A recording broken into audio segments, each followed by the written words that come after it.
Hey, how you doing? This is John. Welcome to John's Long Box. Today we're looking at the official handbook of the Marvel Universe. This is number 1. This is A, from the Abomination to the Avengers Quinjet. This, I forget what year this is. Does it have the year? Yeah, 1982. Good, I was going to say 84. All right, I love this. This was a big freaking deal to me. When this came out, I was super excited.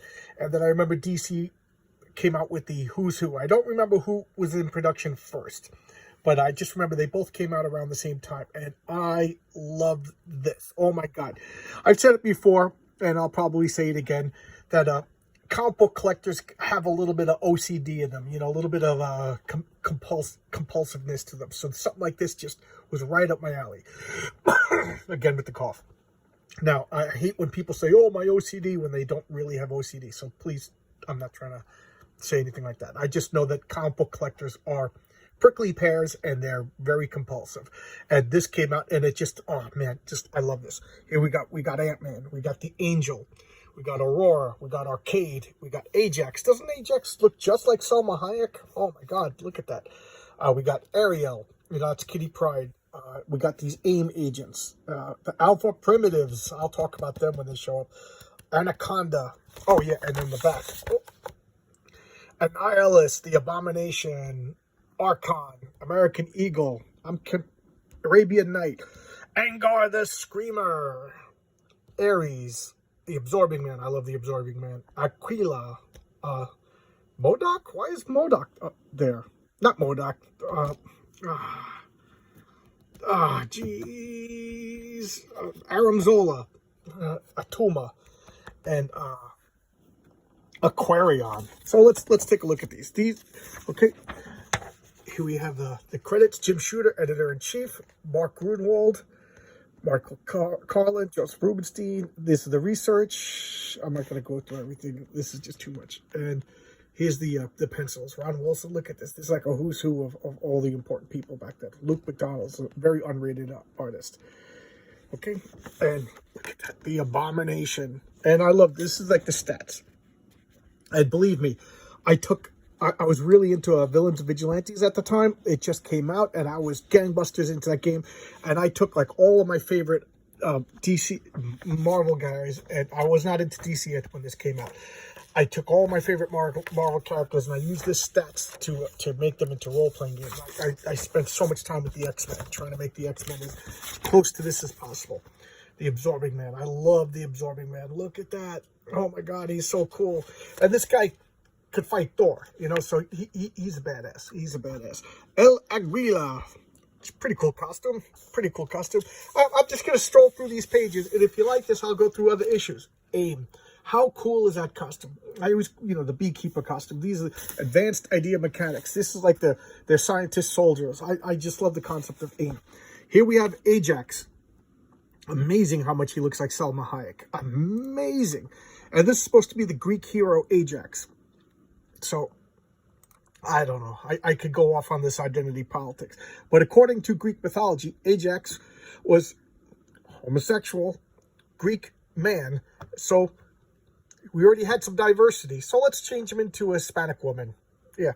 The second most powerful Greek warrior in the Odyssey. We'll turn him into a Mexican woman. For reasons. I didn't see the Eternals. Can anybody explain if that makes sense? And here we have Alpha Flight. Alpha Flight. Vindicator. Sasquatch. You know, this is how old this is. He wasn't even called Guardian yet. North Star. Puck. Marina. Snowbird. Shaman. And the Alpha Primitives. I said I'd talk about these when these came up. So you ready for some deep lore? Okay. In the Inhumans, when you reached a certain age, you were exposed to the Terrigen mists. Okay, if you watch Agents of S.H.I.E.L.D. or if you read comic books, you know that.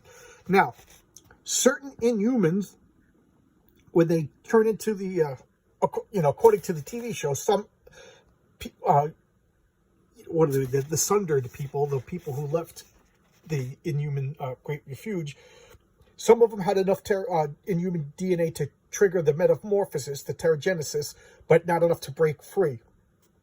Well, in the comics, that happened too. And those people, they had to be assisted to break out, and they failed. They were failed Inhumans. So they went in as normal almost like normal people, and they came out as, I hate to say it, but like, there's no other way to say it, guys, but like basically like retarded people, and they came out and they were alpha primitives, and they became slaves. So the Inhumans had a slave race. They kind of just memory hold that, but yes, according to the original Inhuman stories, they enslaved their own people, but it was kind of like they couldn't take care of themselves, so they provided the basic needs for them, and they did menial labor. So however you want to dress it up, the Inhumans had slaves. American Eagle. Pretty cool. I like that. Anaconda.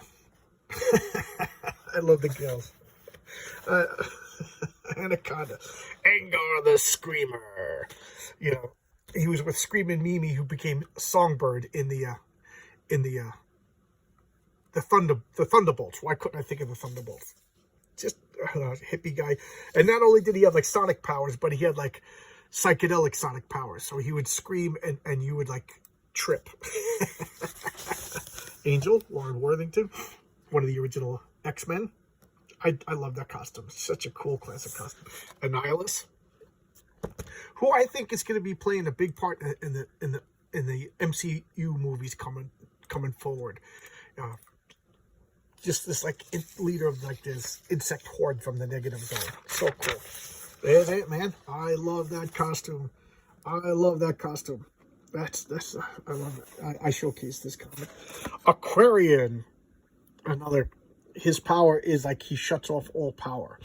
So like Herald of the New Age. So he's like the peacemaker. Like no violence or powers can be used in his presence. So he was, you know, the coming of the age of Aquarius. Arabian Night. He has a flying carpet and a magic scimitar, and he debuted in the Contest of Champions. I think.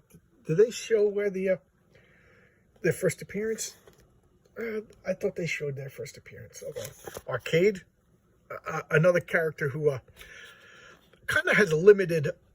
He was a cool story, but then I don't know. Was he like super powerful now or whatever? But I liked his original appearance in the X-Men. But I think they kind of went nutty with him. Ares, God of War. That Ares 4 issue, I got to showcase that. I love Greek mythology. I've said that over and over and over again. And the stories with Ares, I just love Ares.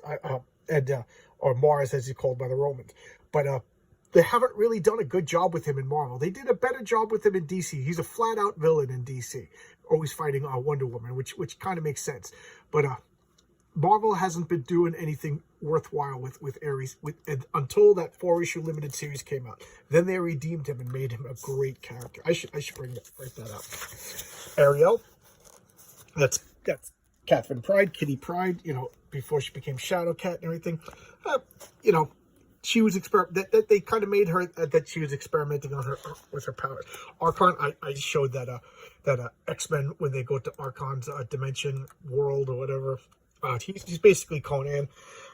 Arnim Zola, Jack Kirby creation, and believe it or not, they did a pretty cool version of him in the MCU. If you've seen the Captain America movies, pretty cool. But this is, he downloaded his body into this robotic body and cybernetic body, and just when Jack Kirby came back to Marvel after coming back from DC, he did a lot of wacky stuff. MODOK, Arnim Zola, and this is a map of Asgard. And if you ask me, Asgard shouldn't be back. It should just be Asgard. And that's and what you do with it, you do with it. And these are the Asgardians. Look at that. There's Sif, Heimdall, Balder. Doesn't he look just like Idris Elba? You know, Frigga, Sigrun, Tyr. You know, it's amazing. Kate Blanchett did a great job with her. Hermod, Fandrel, Volstagg, Carnella. You know, just and Atlantis. The pre-diluvian continent of Atlantis. And Atlantis, my problem with this Marvel Universe is they got too specific and scientific. Just like when they explain their powers, I'll show something later on. But here's some Atlanteans. You know, Namor.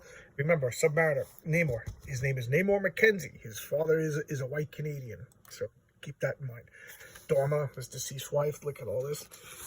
Talon. This is the home of the Inhumans. I love this.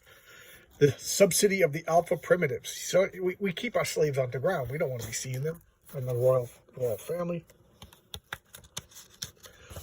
Founded by King Miran approximately 7,000 years ago, the city of Adelon was built on an island in the northern Atlantic, located 200 miles south. Okay, so it was there first, and then it moved to the Himalayas. I don't know. I think that was because of continuity problems in Marvel. You know, they had various locations for it. Atuma. Under the sea, there's like barbarian hordes, and Atuma leads one of the barbarian hordes that's always attacking Atlantis. So, you know, just because you live under the sea doesn't mean you're a unified people. Aurora, I love that costume, but I thought the later costume with the gold and everything was just not good. The Avengers. So these are all the people that were Avengers at the time. Avengers Mansion. I love this stuff as a kid. Maps, you know, I don't care, you know, Asgard shouldn't be mapped, but Avengers Mansion, that's pretty cool. The Quinjets. I love this Quinjet.